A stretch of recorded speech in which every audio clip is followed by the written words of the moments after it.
Hello बच्चों, कैसे आप लोग। हमारा इंग्लिश ग्रामर में टेंस चल रहे थे। 6 टेंस हमने कंप्लीट कर दिए हैं, जिसमें कंटिन्यूस टेंस तक हमारा हो गया है। सिंपल और कंटिन्यूस दोनों तीन तीन करके 6 हो गए हैं। तो आज ये समरी वीडियो है उसका। 6 टेंस को एक बार समरी कर लेते हैं, ताकि अपने को पता चले कि हम कैसे याद करेंगे और क्या क्या पढ़ लिया है। अलग अलग वीडियो में हमने बहुत कुछ डिटेल में पढ़ा है, यहाँ पे हम समरी पढ़ेंगे इसकी। इससे पहले हमने कुछ एक्सरसाइज दी थी कंटिन्यूस टेंस की, वो देख लेते हैं। प्रेजेंट कंटिन्यूस टेंस 4 नंबर का अपना टेंस था।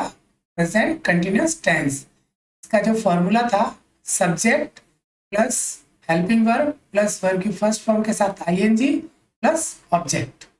ये फॉर्मूले के हिसाब से हम ट्रांसलेट करेंगे। पहला हमने एक्सरसाइज दिया था, मीरा स्टेज पर नाच रही है यानी कि प्रेजेंट कंटिन्यूस टेंस। कैसे बनाएंगे इसको? Subject Meera, helping verb Meera एक वचन है तो इसके लिए क्या आएगा? इज। वर्ब की फर्स्ट फॉर्म डांस, डांस के आगे ING, dancing on the stage, object हो गया ये। नेगेटिव बनाते हैं, नॉट का यूज करेंगे। नॉट का यूज हेल्पिंग वर्ब के बाद लगा देंगे, मेन वर्ब से पहले। तो सेंटेंस बन जाएगा, Meera is not dancing on the stage. Interrogative बनाते हैं, इज जो था हेल्पिंग वर्ब थी, वो सब्जेक्ट से आगे ले आए। सेंटेंस बन गया, is Meera dancing on the stage, last में क्वेश्चन मार्क लगा देंगे। इंट्रोगेटिव नेगेटिव बनाते हैं, इंट्रोगेटिव बना दिया था यहाँ पे, तो अभी नॉट का यूज करना है। तो इन दोनों के बीच में, सब्जेक्ट और इसके बीच में क्या आ जाएगा यहाँ पे? नॉट, वर्ब के बीच में। तो सेंटेंस बन जाएगा, is Meera not dancing on the stage, last में question mark. Meera is dancing on the stage, Meera stage पर नाच रही है। Meera is not dancing on the stage, Meera stage पर नहीं नाच रही है। Is Meera dancing on the stage, क्या मीरा स्टेज पर नाच रही है? Is Meera not dancing on the stage, क्या मीरा स्टेज पर नहीं नाच रही है? सेकेंड एक्सरसाइज थी, तुम झूठ बोल रहे हो यानी प्रेजेंट कंटिन्यूस टेंस। सेंटेंस बन जाएगा इसका, you subject, are helping verb, telling verb की first form ING, a lie object, you are telling a lie. Negative बनाएंगे, नॉट का यूज कर देंगे, सेंटेंस हो जाएगा, you are not telling a lie. Interrogative बनाएंगे, हेल्पिंग वर्ब को subject से आगे ले आएंगे, सेंटेंस हो जाएगा, are you telling a lie, last में क्वेश्चन मार्क लगा देंगे। इंट्रोगेटिव नेगेटिव बनाएंगे, नॉट का यूज करेंगे और सेंटेंस हो जाएगा आपका, are you not telling a lie, last में क्वेश्चन मार्क। थर्ड एक्सरसाइज थी, मैं कॉलेज से आ रहा हूँ प्रेजेंट कंटिन्यूस टेंस। सेंटेंस बन जाएगा, I subject, helping verb I के लिए एम लगेगा और वर्ब की फर्स्ट फॉर्म के साथ ING, coming from the college, ये हो गया ऑब्जेक्ट। तो सेंटेंस हो गया, I am coming from the college. Negative बनाते हैं, आई एम नॉट, नॉट का यूज करेंगे, I am not coming from the college. Interrogative बनाएंगे, आई के आगे एम लगा देंगे यानी सब्जेक्ट के आगे हेल्पिंग वर्ब लगा देंगे और सेंटेंस हो जाएगा, am I coming from the college, last में question mark. Interrogative negative, not का यूज करेंगे इसमें और सेंटेंस हो जाएगा, am I not coming from the college, last में क्वेश्चन मार्क। ट्रांसलेट कर लेते हैं इसको, I am coming from the college, मैं कॉलेज से आ रहा हूँ। I am not coming from the college, मैं कॉलेज से नहीं आ रहा हूँ। Am I coming from the college, क्या मैं कॉलेज से आ रहा हूँ? Am I not coming from the college, क्या मैं कॉलेज से नहीं आ रहा हूँ। पांचवा टेंस था अपना पास्ट कंटिन्यूस टेंस, जिसका फॉर्मूला सबके लिए सेम ही है। मैंने बताया था आपको, कंटिन्यूस में आपको सिर्फ क्या बदलता है, यहाँ पे हेल्पिंग वर्ब बदलती जाएगी, बाकी जो फॉर्मूला याद करने का है वो सेम ही रहेगा। ठीक है ना। अभी इसका जो एक्सरसाइज दिया था, वो पहला एक्सरसाइज था, मोर जंगल में नाच रहा था यानी पास्ट कंटिन्यूस। पहले आ जाएगा subject, peacock, peacock singular subject है तो इसके लिए हेल्पिंग वर्ब क्या आ जाएगी? वाज। डांस के साथ आईएनजी, डांसिंग हो जाएगा, लास्ट में object, in the forest. Negative बनाते तो नॉट का यूज करते, सेंटेंस हो जाएगा आपका, अ peacock was not dancing in the forest. Interrogative बनाते हैं तो हेल्पिंग वर्ब को सब्जेक्ट के आगे, पिकॉक के आगे लगा देंगे वॉज को, और क्या बन जाएगा? Was peacock dancing in the forest, और लास्ट में क्वेश्चन मार्क लगा देंगे। इंट्रोगेटिव नेगेटिव बनाते हैं, नॉट का यूज करेंगे यहाँ पे और सेंटेंस हो जाएगा आपका, was a peacock not dancing in the forest, last में क्वेश्चन मार्क। अभी आपका जो ट्रांसलेशन अनुवाद होगा वो ऐसा हो जाएगा, a peacock was dancing in the forest, मोर जंगल में नाच रहा था। A peacock was not dancing in the forest, मोर जंगल में नहीं नाच रहा था। Interrogative, was a peacock dancing in the forest, क्या मोर जंगल में नाच रहा था। इंट्रोगेटिव नेगेटिव इसका, was a peacock not dancing in the forest, क्या मोर जंगल में नहीं नाच रहा था। इसका अनुवाद हो जाएगा।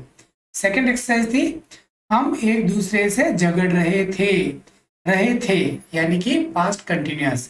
सेंटेंस हो जाएगा, पहले सब्जेक्ट वी और वी के साथ हेल्पिंग वर्ब आ जाएगी वर, और फाइट के साथ आईएनजी, फाइटिंग हो जाएगा विद ईच अदर, ये हो जाएगा ऑब्जेक्ट आपका। तो सेंटेंस हो गया, we were fighting with each other.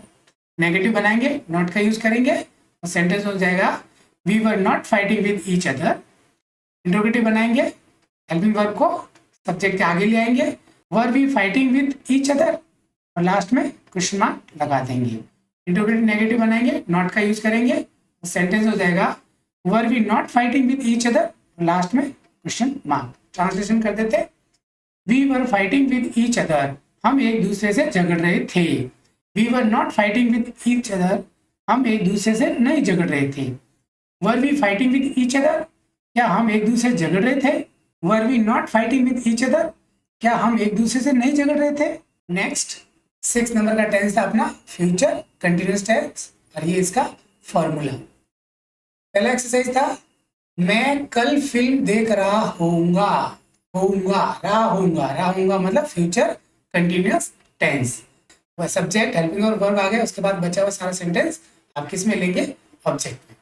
Negative बनाएंगे, नॉट का यूज करेंगे हम लोग, और सेंटेंस हो जाएगा, I shall not be watching a movie tomorrow. Interrogative बनाएंगे, इसमें शेल हेल्पिंग वर्ब आई से आगे ले आएंगे सब्जेक्ट के आगे, तो सेंटेंस हो जाएगा, shall I be watching a movie tomorrow, last में क्वेश्चन मार्क आ जाएगा। नॉट इंट्रोगेटिव नेगेटिव बनाएंगे, नॉट का यूज करेंगे, shall I not be watching a movie tomorrow, last में क्वेश्चन मार्क। ट्रांसलेशन करते इसका, I shall be watching a movie tomorrow, मैं कल फिल्म देख रहा होऊंगा। Shall I not be watching a movie tomorrow, मैं कल फिल्म नहीं देख रहा होऊंगा। Shall I be watching a movie tomorrow, क्या मैं कल फिल्म देख रहा होऊंगा, लास्ट में question mark. Shall I not be watching a movie tomorrow, क्या मैं कल फिल्म नहीं देख रहा होऊंगा। इस तरह इसका अनुवाद हो जाएगा। सेकंड एक्सरसाइज थी, वह मॉल में मेरा इंतजार कर रही होगी रही होगी मतलब फ्यूचर कंटिन्यूअस। तो सेंटेंस बन जाएगा इसका, she will be, she subject, will be helping verb, waiting, wait के साथ आईएनजी लगा, वेटिंग फॉर, वेट के साथ हमेशा फॉर साथ में लगा दे, वेट फॉर हमेशा ध्यान रखना, वेटिंग फॉर, ठीक है ना, मी इन द मॉल। नेगेटिव बनाते, नॉट का यूज करेंगे इसमें, सेंटेंस होएगा, she will not be waiting for me in the mall. Interrogative बनाएंगे, विल को शी के आगे लगा देंगे, और सेंटेंस हो जाएगा आपका, will she be waiting for me in the mall, और लास्ट में क्वेश्चन मार्क। इंट्रोगेटिव नेगेटिव बनाएंगे तो नॉट का यूज कर देंगे, और सेंटेंस हो जाएगा, will she not be waiting for me in the mall, और लास्ट में क्वेश्चन मार्क। और इसका ट्रांसलेशन करते अनुवाद ये हो जाएगा, she will be waiting for me in the mall, वह मॉल में मेरा इंतजार कर रही होगी। She will not be waiting for me in the mall, वह मॉल में मेरा इंतजार नहीं कर रही होगी। Will she be waiting for me in the mall, क्या वह मॉल में मेरा इंतजार कर रही होगी। Will she not be waiting for me in the mall, क्या वह मॉल में मेरा इंतजार नहीं कर रही होगी। अभी हम इसको जो हमने पढ़ा है उसका समरी कर लेते हैं। ये 6 टेंस पढ़े थे अपन ने, सिंपल के 3 और कंटिन्यूअस के 3। तो हम ऐसे पढ़ते हैं हम लोग, पहले सिंपल सिंपल और उसके बाद में कंटिन्यूअस चालू करेंगे। बार देख लेते हैं समरी में। इसके लिए एक सेंटेंस दिया था, ये जो टेंस का नाम नंबर 1 नहीं डाला, मैंने टेंस का नाम नहीं डाला क्योंकि आपको नाम पता है, यहाँ से प्रेजेंट सिंपल टेंस ऐसे हो जाएगा, ठीक है ना। तो उसके लिए जो सेंटेंस था वो था, जो कार्य वर्तमान काल में होता है, ता है, यानी हिंदी वाक्य की आइडेंटिटी क्या होगी, पहचान क्या होगी, हिंदी वाक्य के अंत में ता है, ती है, ते हैं या ते हो, या फिर ता हूं, इस तरह से आएगा। हेल्पिंग 2 थी यहाँ पे, डू और डज। अब किसके साथ डू लगेगा, किसके साथ डज लगेगा वो आपको पता है। डू आपको किसके साथ लगेगा, जो बहुवचन रहेगी प्लूरल सब्जेक्ट के साथ और आई के साथ, और डज किसके साथ लगेगी, एक वचन के साथ। ठीक है, फॉर्मूला था हमारा, जो प्लूरल सब्जेक्ट रहेगा, प्लूरल सब्जेक्ट के साथ वर्ब की फर्स्ट फॉर्म आएगी और ऑब्जेक्ट आएगी, एकदम सिंपल। यानी इसके सिंपल सेंटेंस में कोई भी हेल्पिंग वर्ब नहीं आती है, ध्यान रखना। सिंगुलर सब्जेक्ट रहेगा तो उसके लिए फॉर्मूला लगे, सिंगुलर सब्जेक्ट लगाएंगे, वर्ब की फर्स्ट फॉर्म और उसके साथ हम एस या ई एस जोड़ेंगे। ठीक है, ये हमेशा ध्यान रखने का, लास्ट में ऑब्जेक्ट आ जाएगा। सेकंड टेंस था मेरा पास्ट सिंपल, ये सेकंड नंबर का था। इसका सेंटेंस था जो कार्य भूतकाल में होता था या हुआ, इस तरह का भाव हो तो उसको हम रखेंगे पास्ट सिंपल में। तो हिंदी वाक्य के अंत में क्या आ जाएगा, था, थी या थे, या फिर क्या आएगा, आ बड़ी ई की मात्रा या ए की मात्रा है लास्ट में, तो समझे से हुआ में आया, हुए, हुआ, हुई, है ना, इस तरह से मात्रा आ जाएगी तो समझ जाएंगे भूतकाल का सेंटेंस है, यानी कि पास्ट सिंपल का सेंटेंस है। इसमें एक ही हेल्पिंग वर्ब थी, वो थी डिड। आपको टेंशन ही नहीं लेने का किसके साथ लगेगी, किसके साथ लगेगी, सबके साथ डिड लगेगी। और एक यहाँ पे बताया था जब भी डिड यूज हो जाए सेंटेंस में तो उसके साथ क्या करना है, आपको वर्ब की फर्स्ट फॉर्म लगाना है, ये हमेशा याद रखना है, ये भूलना नहीं है। डिड आ गया तो वर्ब की फर्स्ट फॉर्म आ जाएगी। इसका फॉर्मूला एकदम सिंपल है, सब्जेक्ट, वर्ब की सेकंड फॉर्म और ऑब्जेक्ट। वर्ब की सेकंड फॉर्म सिर्फ और सिर्फ पूरे टेंस में, पूरी ग्रामर में वर्ब की सेकंड फॉर्म सिर्फ पास्ट सिंपल टेंस में यूज होती है। ठीक है, तीसरा टेंस था हमारा फ्यूचर सिंपल टेंस, जो थर्ड नंबर का था। सेंटेंस उसके लिए था जो कार्य भविष्य काल में होगा, गा, यानी हिंदी वाक्य के अंत में गा, ये, गी आदि आते हैं। इसके लिए जो हेल्पिंग वर्ब थी वो थी शैल और विल, दो हेल्पिंग वर्ब थी। तो बताया था अपन ने, शैल सिर्फ आई और वी के साथ लगती है, बाकी सबके साथ क्या लगेगी, विल। इसके लिए जो फॉर्मूला था वो था सब्जेक्ट, हेल्पिंग वर्ब, वर्ब की फर्स्ट फॉर्म और ऑब्जेक्ट। ये पहला टेंस है, अभी तक दो टेंस पढ़े उसमें सिंपल सेंटेंस में कहीं पे भी हेल्पिंग वर्ब नहीं आ रही थी, ना तो पास्ट सिंपल में आ रही थी ना प्रेजेंट सिंपल में आ रही थी। फ्यूचर सिंपल में पहली बार ये हेल्पिंग वर्ब यूज हो रही है सिंपल सेंटेंस में। ठीक है ना, अभी आपको बताएंगे टेंस कैसे पहचानेंगे, उसका भी हमने एक स्लाइड बनाया, वो आगे बताते हैं। फोर्थ नंबर का हमारा टेंस था प्रेजेंट कंटिन्यूअस टेंस, जिसके लिए वाक्य था जो कार्य वर्तमान काल में लगातार हो रहा है, यानी कंटिन्यूअसली हो रहा है। ठीक है ना, तो हिंदी वाक्य के अंत में क्या आएगा, रहा है, रही है, रहे हैं आदि आते हैं, या रहे हो, इस तरह से। ठीक है ना, और हेल्पिंग वर्ब यहाँ पे थी इज, आर, एम। एम सिर्फ आई के लिए आता है और इज सिंगुलर के लिए आएगा और आर प्लूरल सब्जेक्ट के लिए आएगा।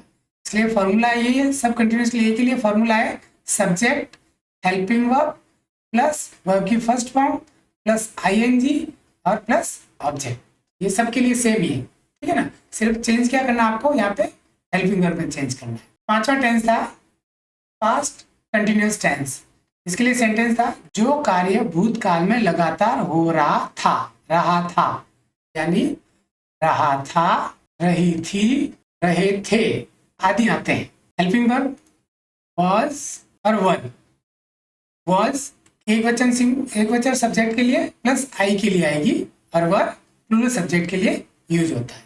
तो फॉर्मूला है वो सेम ही है, subject plus helping verb plus verb की फर्स्ट फॉर्म प्लस आईएनजी और ऑब्जेक्ट। छठा टेंस था हमारा फ्यूचर कंटिन्यूअस टेंस, इसके लिए जो सेंटेंस था जो कार्य भविष्य काल में लगातार हो रहा होगा, यानी हिंदी वाक्य में के अंत में आइडेंटिटी क्या होगी, पहचान, रहा होगा, रही होगी, रहे होंगे, रहा होगा, रही होगी, रहे होंगे, इस तरह से हिंदी वाक्य के अंत में आएंगे।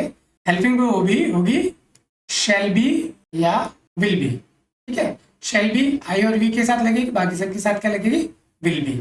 फॉर्मूला है subject plus helping verb plus verb की first form plus ING plus object.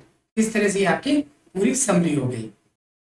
अब इस समरी के हिसाब से हम जो एक एक सेंटेंस बना रहे थे, मैंने आपको बताया था एक सेंटेंस देंगे हम और 48 सेंटेंस बनाएंगे। जब 12 हो जाएंगे टोटल सेंटेंस हो जाएगा। अभी हमारे 6 टेंस हुए हैं, तो हम 24 सेंटेंस बनाएंगे एक ही सेंटेंस से, ठीक है ना। जो पहला हमारा सेंटेंस जो रहेगा प्रेजेंट सिंपल के लिए, जो मैंने आपको जनरली एग्जाम्पल में दिया है कि जॉन फुटबॉल खेलता है, ठीक है। इसका पास्ट सिंपल के लिए बनाएंगे, पहले हिंदी हिंदी सारे बनाते हैं फिर इंग्लिश में बनाएंगे। जॉन बॉल खेलता था, या फिर ये क्या हो सकता है, जॉन ने फुटबॉल खेला, या दूसरा सेंटेंस को ऐसे भी लिख सकते हैं अपन, जॉन ने फुटबॉल खेला, फुटबॉल खेला। तो ये भी आपका पास्ट सिंपल का सेंटेंस है, बोलने का तरीका अलग है सिर्फ बस। फ्यूचर सिंपल के लिए हो जाएगा जॉन फुटबॉल खेलेगा। प्रेजेंट कंटिन्यूस के लिए जॉन फुटबॉल खेल रहा है। पांचवें टेंस पास्ट कंटिन्यूस के लिए जॉन फुटबॉल खेल रहा था। छठे के लिए फ्यूचर कंटिन्यूस के लिए जॉन फुटबॉल खेल रहा होगा। अब इसको ट्रांसलेशन करते हैं अपन। अभी आपको ये याद होना चाहिए ऐसा सेंटेंस है कैसे बनाने का फटाफट। सब्जेक्ट सबसे पहले जॉन, वर्ब की फर्स्ट फॉर्म, और ये जॉन सिंगुलर सब्जेक्ट है तो एस या ईएस लगेगा, तो एस लग जाएगा, है ना। John plays a football. Negative बनाते इसका, जॉन एक वचन है तो हेल्पिंग वर्ब क्या आ जाएगी यहाँ पे, डज नॉट। अभी प्लेज का एस था वो हट जाएगा क्योंकि यहाँ पे लग गया है, ठीक है ना, इसलिए प्ले अ फुटबॉल। इंटरोगेटिव बनाते डज को आगे ले आएंगे, हेल्पिंग वर्ब को आगे, सब्जेक्ट के आगे। जॉन प्ले आएगा, प्लेज नहीं आएगा। जॉन प्ले अ फुटबॉल और question. Interrogative negative does John, not का यूज करेंगे यहाँ पे, not play a football, last में क्वेश्चन। अब इसके लिए पहले सब्जेक्ट जॉन, वर्ब की सेकंड फॉर्म, तो प्ले का सेकंड फॉर्म होता है played. John played a football. Negative बनाएंगे, नॉट का यूज करेंगे, नॉट का यूज बिना हेल्पिंग वर्ब के आता नहीं है, तो इसके लिए यहाँ पे हेल्पिंग वर्ब क्या है, डिड नॉट, डिड नॉट लगा। यहाँ पे क्या थी, वर्ब की सेकंड फॉर्म, यहाँ पे क्या आ जाएगी, फर्स्ट फॉर्म। यानी जैसे आपका डिड आ गया तो प्लेड का क्या हो जाएगा, play. John did not play a football, ठीक है। इंटरोगेटिव बनाते, हेल्पिंग वर्ब को आगे ले आएंगे, did John play a football और लास्ट में क्वेश्चन मार्क। इंटरोगेटिव नेगेटिव बनाएंगे इसका, did John not play a football और लास्ट में क्वेश्चन मार्क। थर्ड टेंस का बनाएंगे फ्यूचर सिंपल का, तो सबसे पहले subject John, helping verb will, first form verb की प्ले अ फुटबॉल, ऑब्जेक्ट। अभी हम इसका यहाँ पे विल आया, पहली बार हेल्पिंग वर्ब आई है सिंपल सेंटेंस में और वर्ब की फर्स्ट फॉर्म। अब इसका नेगेटिव बनाएंगे, ऑलरेडी हेल्पिंग वर्ब है ही हमारे पास, तो क्या होगा, John will not play a football. इसका इंट्रोगेटिव बनाएंगे तो क्या करेंगे, विल को आगे ले आएंगे हेल्पिंग वर्ब को, ये हो जाएगा will John play a football, last में क्वेश्चन मार्क। इंट्रोगेटिव नेगेटिव में will John not play a football, last में क्वेश्चन मार्क लगा देंगे। फोर्थ का बनाते हैं प्रेजेंट कंटिन्यूअस का, पहले subject John, John singular subject है तो हेल्पिंग वर्ब लग जाएगी आपकी इज, प्ले के साथ ING, helping verb playing a football. Negative बनाएंगे, जॉन इज नॉट, नॉट लगा दिया यहाँ पे, प्लेइंग अ फुटबॉल। इंटरोगेटिव बनाएंगे, इज को सब्जेक्ट से आगे लगा देंगे, is John playing a football, last में क्वेश्चन मार्क लगा देंगे। इंटरोगेटिव नेगेटिव बनाएंगे, नॉट का यूज करेंगे, is John not playing a football, last में क्वेश्चन मार्क। फिफ्थ टेंस अपना है पास्ट कंटिन्यूअस टेंस। पहले सब्जेक्ट जॉन, जॉन के लिए हेल्पिंग वर्ब लगेगी वॉज, पास्ट कंटिन्यूअस में सिंगुलर सब्जेक्ट के लिए वॉज लगता है, प्ले के साथ ING, playing a football, last में फुल स्टॉप। नेगेटिव बनाएंगे, नॉट का यूज करेंगे, जॉन was not, बाकी सेंटेंस ऐसे कैसे इंटरोगेटिव बनाएंगे, was को आगे, हेल्पिंग वर्ब को सब्जेक्ट के आगे ले आएंगे, फिर आपका subject John playing football, last में क्वेश्चन मार्क। इंटरोगेटिव नेगेटिव बनाएंगे, नॉट का यूज करेंगे इसमें, was John not playing football and question mark. 6 tense है अपना फ्यूचर कंटिन्यूअस टेंस।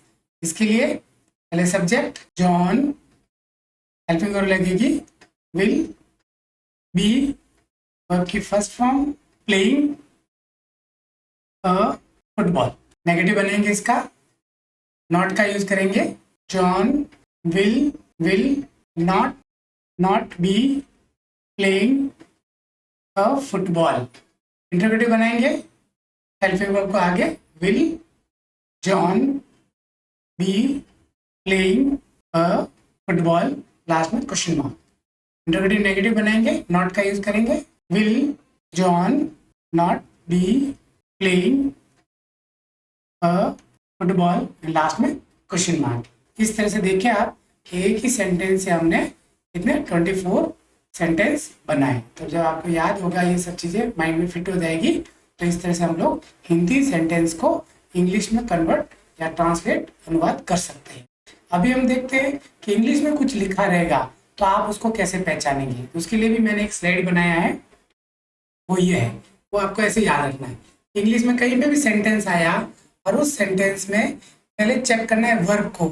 अगर उसकी वर्ब फर्स्ट फॉर्म है या फिर वर्ब की फर्स्ट फॉर्म के साथ एस या ईएस लगा हुआ है, तो आप उस सेंटेंस को बोलेंगे कि कौन से टेंस का है, प्रेजेंट सिंपल का। और सेंटेंस में अगर वर्ब की सेकंड फॉर्म यूज हो रही है, तो कि सेकंड फॉर्म है, सेकंड कई जगह पर अपन देखते हैं सेकंड फॉर्म और थर्ड फॉर्म सेम होती है, ठीक है ना। जैसे प्ले के केस में होता है, सेकंड फॉर्म भी प्लेड होगी और थर्ड फॉर्म भी प्लेड होगी, तो आप कैसे पहचानोगे सेकंड फॉर्म है कि थर्ड फॉर्म है, ये कैसे पहचानोगे। तो उसके लिए क्या करना, जब सेकंड फॉर्म तब होगी जब उसके साथ कोई आगे हेल्पिंग वर्ब नहीं होगी, नो हेल्पिंग वर्ब। अगर कोई हेल्पिंग वर्ब नहीं है इसके आगे, तो समझ जाना ये वर्ब की कौन सी है, सेकंड फॉर्म है। और आगे कोई भी किसी प्रकार की हेल्पिंग वर्ब है, हेल्पिंग वर्ब है और साथ में ऐसे प्लेड ऐसे कोई सेकंड फॉर्म और थर्ड फॉर्म जैसा दिख रहा है, तो फिर वो थर्ड फॉर्म ही होगी।